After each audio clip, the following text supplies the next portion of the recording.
ഒരു മാസക്കാലമായി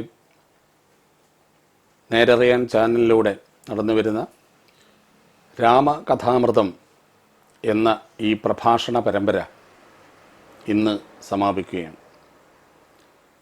നേരറിയാൻ ചാനലിലെ അതിൻ്റെ ടെക്നീഷ്യന്മാർ വളരെ മനോഹരമായിട്ട് തന്നെ ഇത്രയും ദിവസം സമയബോധമനുസരിച്ച് സമയക്രമമനുസരിച്ച് രാമ അനുഗ്രഹത്താൽ, ഹനുമാനാദികളുടെ അനുഗ്രഹത്താൽ, ഋഷികുലങ്ങളുടെ അനുഗ്രഹത്താൽ നന്നായി നടത്താൻ കഴിഞ്ഞു.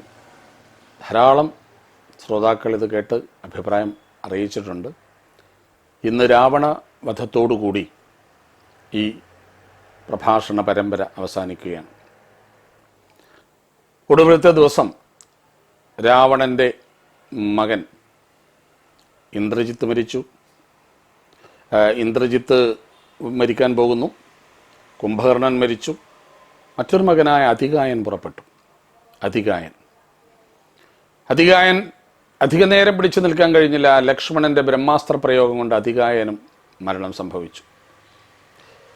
ഇന്ദ്രജിത്ത് നികുംഭലയിൽ വലിയൊരു പൂജ ചെയ്യുന്ന സമയം വിഭീഷണൻ ആ വിവരം സുഗ്രീവാദികൾക്ക് നൽകിയപ്പോൾ നികുംഭിലയെ വളഞ്ഞ് വാനരപ്പട ആ ഹോമം തകർത്തു.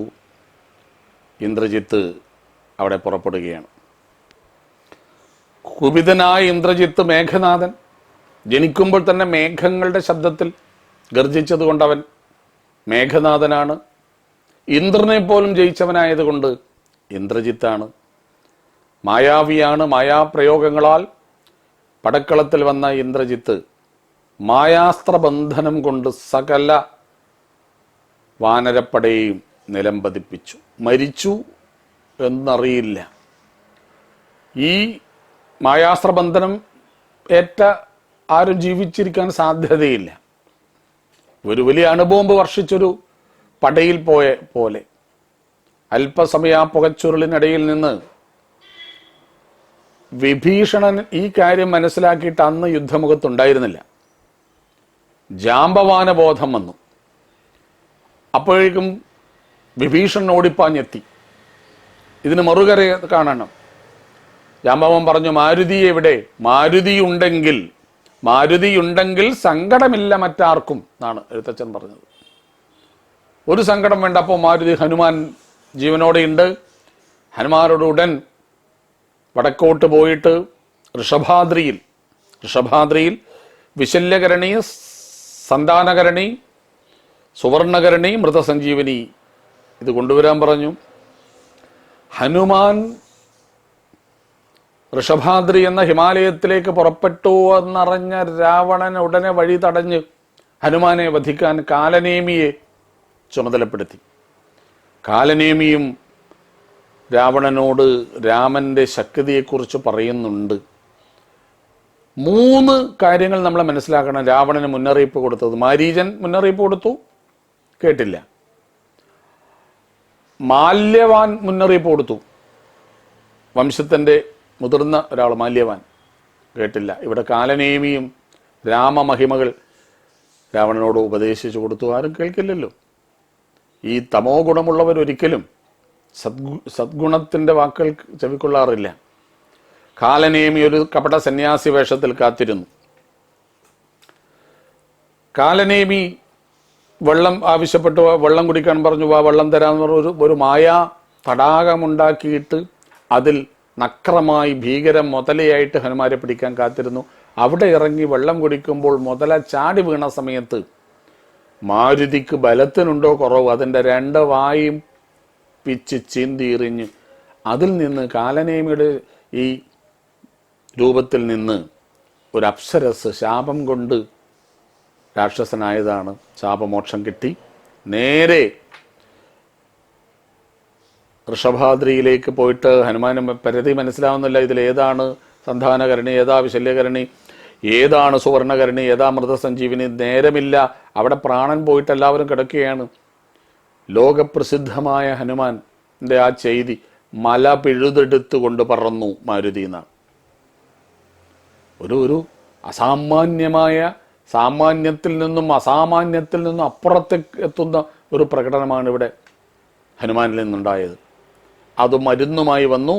വാനരസേനയിൽ ആ മരുന്നിൻ്റെ ഗന്ധം കൊണ്ട് തന്നെ രാമനും ലക്ഷ്മണനും എല്ലാവരും ബോധക്ഷയത്തിൽ നിന്ന് ഉണർന്നു.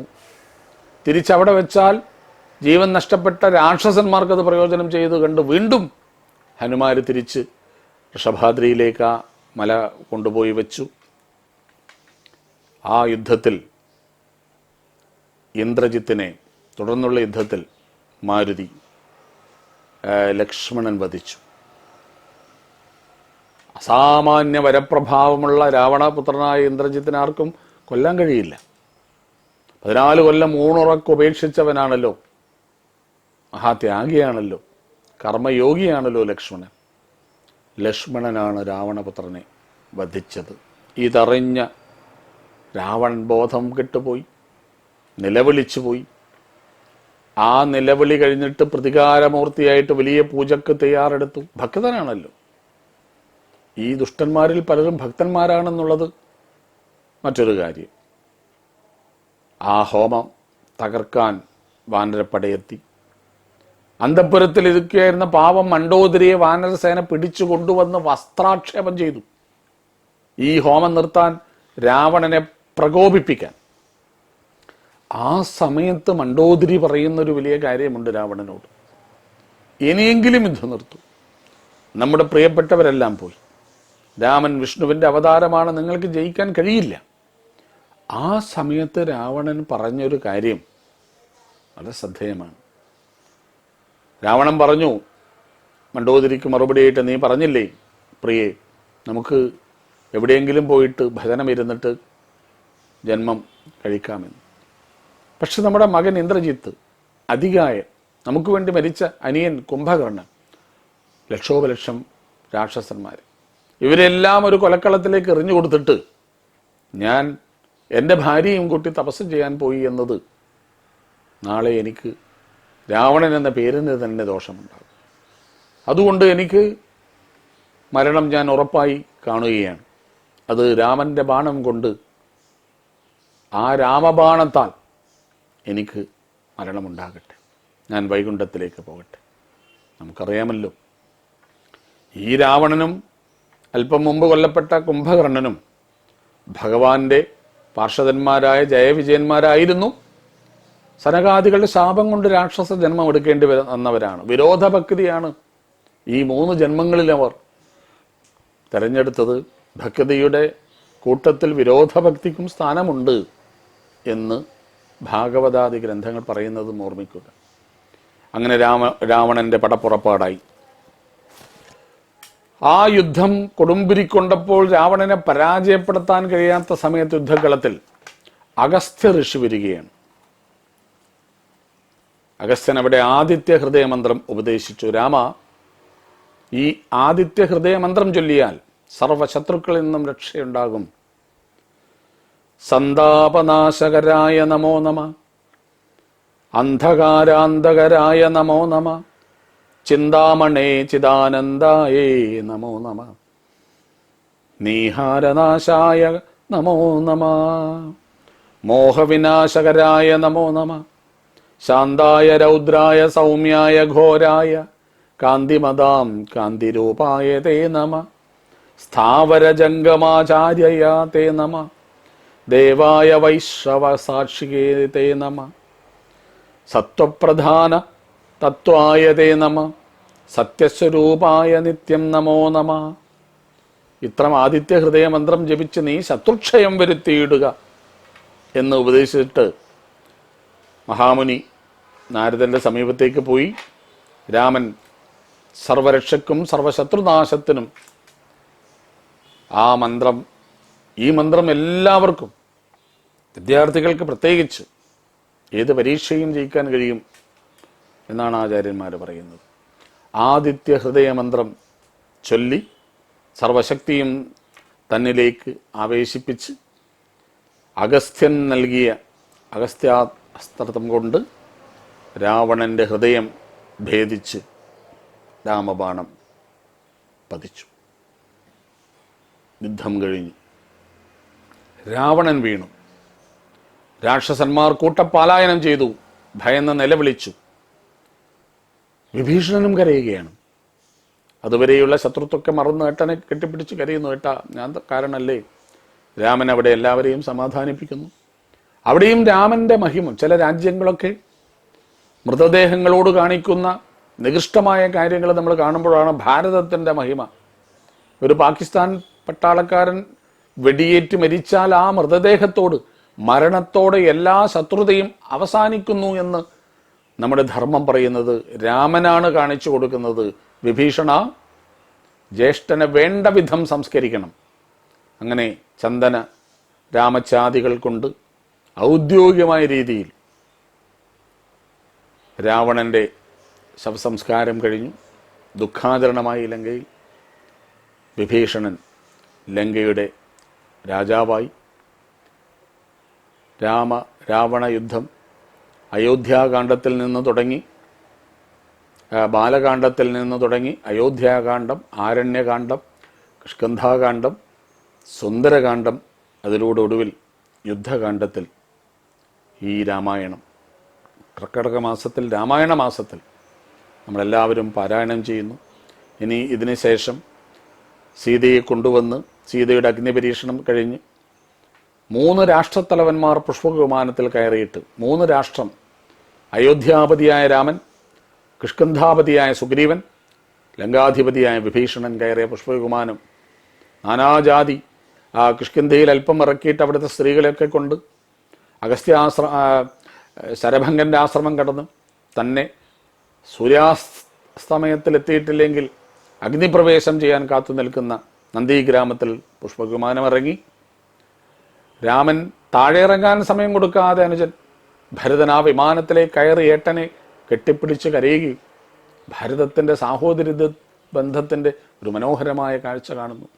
നന്ദിഗ്രാമത്തിൽ നിന്നെല്ലാവരും പച്ചക്കുതിരകളെ പൂട്ടിയ രഥത്തിൽ രാമൻ സീതാസമേതനായിട്ട് തേർതെളിച്ച് ഛത്രചാമരങ്ങളൊക്കെ സഹോദരന്മാരാണ് പിടിക്കുന്നത്. വിഭീഷണ ഒക്കെ ആനപ്പുറത്താണ് സുഗ്രീവാദികളെ കൊണ്ടുപോയി വഴിനീളെ 10,000 ജയ ശ്രീരാം വിളികളോടെ അയോധ്യയിലെത്തി ശ്രീരാമ പട്ടാഭിഷേകത്തോടെ. ഇന്നറിയാൻ ചാനലിൽ നടത്തിവരുന്ന രാമകഥാമൃതം ഈ പ്രഭാഷണ പരമ്പര ഇവിടെ അവസാനിക്കുകയാണ്. എല്ലാവർക്കും, ഇതുമായി സഹകരിച്ച എല്ലാവർക്കും വിനയത്തിൻ്റെ ഭാഷയിൽ കോടി നമസ്കാരം. ഓം പൂർണ്ണമദ പൂർണ്ണമിദം പൂർണ്ണാത് പൂർണ്ണമുദച്യതേ പൂർണ്ണസ്യ പൂർണ്ണമാദായ പൂർണ്ണമേവാവശിഷ്യതേ. ഓം ശാന്തി ശാന്തി ശാന്തി. ഹരി ഓം സത്സ.